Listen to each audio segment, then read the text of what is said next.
오늘은 우리 사도신경 5번째 시간 화육 강세하신 예수님을 믿습니다. 예수님에 대한 고백을 말하는 것인데요. 여기서 한 가지만 짚고 넘어가야 할 배경이 있다면요. 자, 사도신경은 어느 삼위일체 삼위의 하나님 가운데 누구에 대한 얘기가 가장 많습니까? 예수님에 대한 얘기가 가장 많죠. 그러면 왜 예수님 건 많을까요? 그런 건 생각해 보신 적 없습니까? 아니, 성부 하나님이 얼마나 위대하신 분입니까? 구약의 전체를 통과하시는 분인데 고작 성부 하나님에 대한 건 딱 한 절. 성령 하나님 얼마나 중요합니까? 우리와 함께 하시는데. 근데 마지막 세 줄 한 절. 나머지 압도적인 양을 차지하고 있는 예수님을 왜 더 강조해서 고백했느냐? 바로 그 당시에 가장 이단들이 성행했던 것이 뭘 두고 가장 넘어졌을까요? 예수님을 두고 물고 넘어졌기 때문에 그렇습니다. 그러니까 이 사도신경이 니케아 회의를 통해서 제정되었죠. 그때 왜 제정됐느냐? 왜 그 사람들이 우리 기독교인 진짜 진정한 그리스도인들은 어떤 사람인지를 좀 구별하자, 이렇게 고백하는 사람을 찾자 했을 때 가장 많이 걸렸던 게 예수님에 관련된 얘기였기 때문입니다. 그럼 예수님의 무엇을 가장 놓고 흔들렸을까요? 예수님은 어떤 분이시며 어떤 분이십니까? 우리 이거를 한번 이 외울 말씀을 통해서 한번 답을 얻어볼까요? 외울 말씀 읽어보겠습니다. 시작. 이르시되 너희는 나를 누구라 하느냐? 시몬 베드로가 대답하여 이르되 주는 그리스도시요 살아계신 하나님의 아들이십니다. 자, 여기서 그리스도라는 말은 저번 시간 배웠죠. 뭐죠? 쉽게 말하면 세 글자로 메시아입니다. 기름 부음 받은 자. 그러니까 메시아는 우리를 구원하러 온 자니까 동등한 동격체가 돼야 되는 거예요. 우리를 구원하기 위해서는 죄 없는 인간으로 오실 수밖에 없음을 말하는 것이 그리스도입니다. 그러니까 우리와 똑같은 인간이시다. 인성을 강조하는 것이죠. 그러면은 뒤에는 뭡니까? 살아있는 하나님의 아들. 이건 뭘 강조한 거예요? 신성을. 그러니까 사도신경은 예수님의 신인성을 고백합니다라는 뜻입니다. 그거를 오늘 이제 화육 강세를 통해서 한번 역사적 사실로 한번 볼 건데 이 역사적 사실이 어떤 것인지 한번 알아보겠습니다. 자, 예수님이 오신 목적은 율법 아래 인간으로 모습으로 나시고 직접 생을 사심으로써 자신들의 백성을 위한 율법의 모든 요구를 이루기 위함이라고 했습니다. 그러니까 쉽게 말하면 지상적인 생애를 통해 보여주신 능동적 순종, 하나님이 그 땅에 보내 공생애를 사시면서 직접적으로 사역하신 것들이 있다면 또한 십자가 대속을 통한 수동적 순종, 하나님이 이미 정해놓으신 그 사역에 기꺼이 순종하심으로 십자가에 못 박혀 죽으신 것, 바로 이것이 역사적 사실인데 어떻게 오셨는지를 한번 살펴보겠습니다. 1번 한번 읽어볼까요? 시작. 성령으로 잉태되신 예수님. 아주 간단합니다. 보통 우리가 자연적으로 잉태되는 것은 무엇입니까? 남자와 여자가 있어야겠죠. 아빠와 엄마가 있어야만이 아이를 가질 수 있는 것은 너무나 당연한데 여기서 동정녀며 처녀는 무엇을 뜻합니까? 남자를 모르는 것. 남자를 전혀 알지 못하는데 어느 날 갑자기 잉태된 것을 말하니까 사실 마리아로서도 얼마나 당황스럽겠습니까? 자기 남자 알지 못하는데 아기를 배우니까. 그리고 그 당시에는 결혼하지 않는 여자가 아이를 배우면 율법에 대하여 7일을 받아야 되는데 그게 뭐냐? 둥그렇게 돌려가지고 여자 한 명 가운데 놓고 돌을 집어 던지는 게 처형입니다. 간음한 여자다 해서. 그러니까 죽은 거예요. 죽음. 가장 고통스럽게 죽는 걸 말하는 것인데 바로 이러한 것에 놓여져 있는 마리아를 요셉이 근심하여서 조용히 끊으려 하다가 아니다. 천사가 성령으로 잉태하신 것이다 라고 나왔다는 겁니다.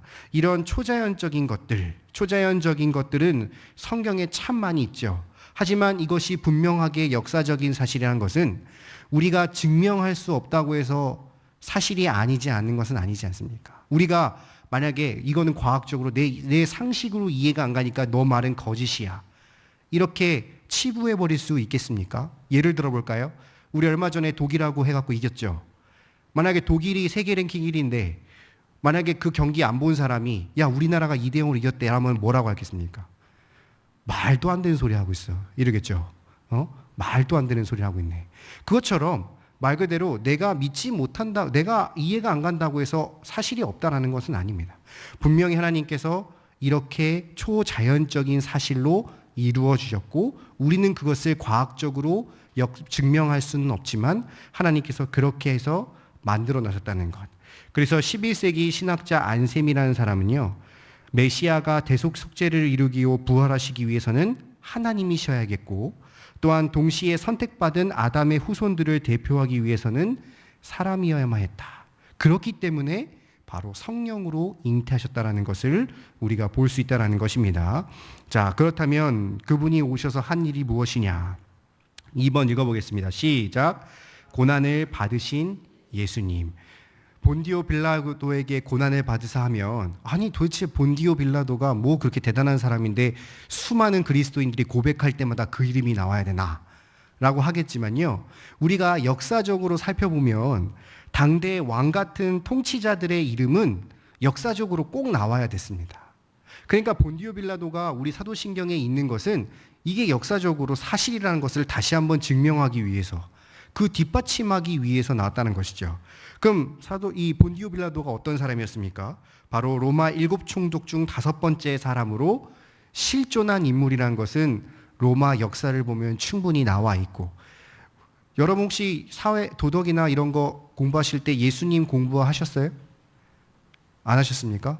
저는 했는데 예수님을 그냥 신앙적으로 말고 역사적으로 했을 때 이런 성자가 나왔다 이렇게 공부했는데, 말 그대로 예수님은 세상적인 역사 기록서에도 나오는 것처럼 바로 이 본디오 빌라도는 바로 이러한 역사적을 뒷받침하기 위해 나왔고, 그가 친히 무죄하심을 증언했지만 어쩔 수 없이 예수님을 십자가에 못 박혔던 책임자였다는 것, 그리고 그 책임을 면치 못한 결과 이렇게 그 이름이 치욕적으로 사도신경에 계속 나오는 결과를 했다는 것이죠. 해서 예수님이 십자가에 죽으신 것은 부인할 수 없는 역사적 사실인 것을 알 수 있다는 겁니다. 다음 장 보시면 3번 한번 읽어보겠습니다. 시작. 십자가에 돌아가신 예수님. 그러니까 십자가 사건은 예언의 성취로서 인류의 죄에 대한 하나님의 심판을 보여주고 죄인의 구원을 위한 하나님의 뜻을 보여주는 사건인데, 바로 이것이 예수님의 이 역사적 사건을 증언한다는 것이죠. 십자가는 우리가 흔히 무슨 형이라고 하죠? 가장 그 당시에 최악의 형이라고 했습니다. 왠지 아십니까? 여러분, 목이 잘리면 몇 초 정도 사는지 아세요, 사람이? 15초 정도 산대요. 그럼 15초 동안은 괴롭겠죠? 십자가는 어느 정도 고통스러운지 아십니까? 서서히 죽어갑니다. 피가 점점 빠지면서 이 탈수 증상이 나면서 내가 죽는구나 라는 것을 이 사형을 받는 사람이 느끼면서 죽는 거예요. 그러니까 한순간에 죽으면 편한데 계속 반나절 동안 죽음을 공포해야 되니까 가장 그 당시에 내려졌던 극형 중의 극형이 십자가형이었습니다. 그런 역사적인 기반까지 동시에 바로 십자가에 못 박혀 죽으신 것이 바로 예수님의 이 역사적 사건을 증명한다는 것이죠. 바로 예수님께서는 자기 백성을 위하여 성육신 하셨고 고난을 받기 위하여 십자가에 못 박혀 죽으시고 무덤에 묻히신 것, 그것이 바로 인류 구원을 위한 예수님의 고난을 우리가 믿는 것이죠. 자, 그래서 정리해보면요, 기독교 복음은 항상 하나님의 언약적 사실들, 쉽게 말하면 역사적 사실에 바탕을 두고 있습니다. 우리가 구약을 보면 거의 역사서라고 볼 정도로 많은 부분들이 있죠. 그것처럼 이 성경에는 초자연적인 것들, 우리가 알 수 없는 기적과 이적들이 있고, 또한 자연성, 그냥 일반적인 사람의 역사성 또한 포함되고 있다는 사실입니다. 하지만 그 무엇이든지 간에 예수님이 이 땅에 오셨다는 것은 우리에게 가장 큰 복음이며, 바로 이러한 예수님을 고백하는 것이 우리 기독교 신자에게는 가장 중요하다는 사실, 바로 그렇기 때문에 이러한 사실을 믿는 자들이 죽음을 불사하고 그렇게 이 차영대에서도 예수 부인했을 때 사도신경을 고백했던 순교자들이 많았다고 합니다. 바로 이러한 사실을 우리가 기억하면서 오늘도 이 사도신경의 이 부분, 여기 맨 밑에 보시면 성령으로 잉태하사 보십니까? 맨 밑장 26절 맨 밑에 성령으로 보이시죠? 우리 요 사도신경 한번 읽어보겠습니다. 시작. 성령으로 잉태하사 동정녀 마리아에게 나시고 본디오 빌라도에게 고난을 받으사 십자가에 못 박혀 죽으시고, 이 고백을 하실 때에 바로 자신을 위해 하나님의 성실하시고 위대한 언약의 성취를 만끽하시면서 즐거워하며 죄사함과 영생의 확신 가운데 참된 삶을 영위하시는 우리 모든 구역장님들 되시기 바랍니다. 우리 토론과 과제 한번 보겠습니다. 좀 사실 이 문제가 좀 난해하다고, 애매하다고 할까요? 1번 한번 읽어볼까요? 시작. 예수께서 고난을 당하셨던 것은 우리에게 어떤 의미가 있습니까? 아까 뭐라고 했죠? 무슨적 사실? 역사적 사실. 이러한 본디오 빌라도에게 고난을 받으신 것, 이런 것들이 역사적으로 남겨져 있다는 것이죠. 두 번째, 그리스도와 함께 죽음을 맞이하는 것은 어떤 의미일까요? 함께 죽음을 맞이하는 것, 영생이죠. 영생, 생명. 또는 그리스도 없이 죽음을 맞이한 것은 무엇입니까? 영벌, 지옥, 멸망, 이렇게 되겠습니다. 마지막, 죽음에 대한 그리스도인의 태도를 말해 보십시오. 예수를 정확하게 믿는 그리스도인, 예수님을 고백하는 그리스도인들에게 죽음은 어떤 태도가 되는 것입니까? 두려워하는 겁니까? 두려워하지 않는 것. 피하고 싶은 것입니까? 피하고 싶지 않는 것. 우리 아래, 이제 죽음이 우리 아래에 있어서 더 이상 죽음을 두려워하지 않는 것이 그리스도인의 정확한 올바른 태도라고 보시면 되겠습니다.